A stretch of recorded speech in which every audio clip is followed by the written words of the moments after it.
आज आपण लसूणची चटणी बनवूया। इकडे मी घेतलंय 20-25 लसूणचे पाकळे। इकडे एक मोठी वाटी सुक्या खोबरा किसून घ्यायचा, 2 बेडगी लाल मिरची, अर्धी वाटी शेंगदाणे, एक मोठं टेबलस्पून पांढरे तीळ आणि रंगासाठी इकडे मी 2 चमचे लाल तिखट आणि इकडे मी थोडीशी चिंच आणि थोडासा गूळ। ह्या ऑप्शनल असतं, आमका आवडतं म्हणून आम्ही घालतो, तुमका नको असत तर तुम्ही या टाळू शकता। आणि मीठ। आता आपण काय करूया तर इकडे 1 चमचा तेल ह्याच्यात घालूया पॅन मध्ये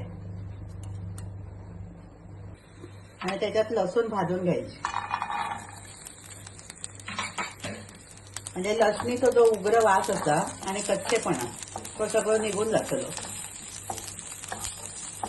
आता ही लसूण भाजून झाली, हे आपण एका प्लेट मध्ये काढून देऊया आणि ह्याच पॅन मध्ये घालूया शेंगदाणे आणि लाल मिरची, हे भाजून घ्यायचे। आता हे शेंगदाणे थोडे भाजून झाले की त्याच्यात खोबरा घालायचे आणि हे तीळ घालायचे आणि सगळं एकत्र भाजून घ्यायचं। हे जास्त करप व्हायचं नाही। आता ह्या सगळ्या भाजून झाला, गॅस बंद करायचं, फक्त मॉइश्चर जाण्या एवढंच परतायचं, जास्त काळपट नाही करायचं आणि ह्या लसूण मध्येच काढून घ्यायचा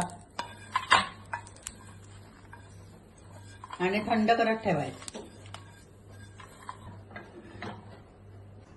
आता हे सगळं मिक्सर मध्ये टाकूया।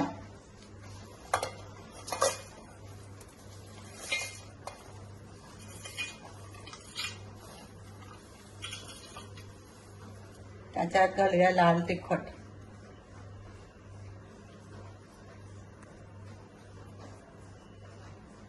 चवीप्रमाणे मीठ,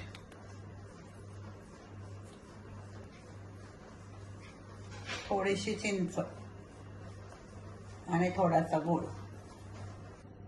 आता झाकण लावूया आणि मिक्सर मध्ये वाटून घेऊया। अशा प्रकारे आपण वाटून घेतला।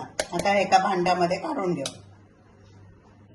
आता ही चटणी तयार। आता ही चटणी अशा प्रकारे बनवल्यामुळे ती 2 महिने तरी चांगली टिकतात। बाटलीत भरून ठेवायची आणि बाटली फ्रीज मध्ये ठेवायची।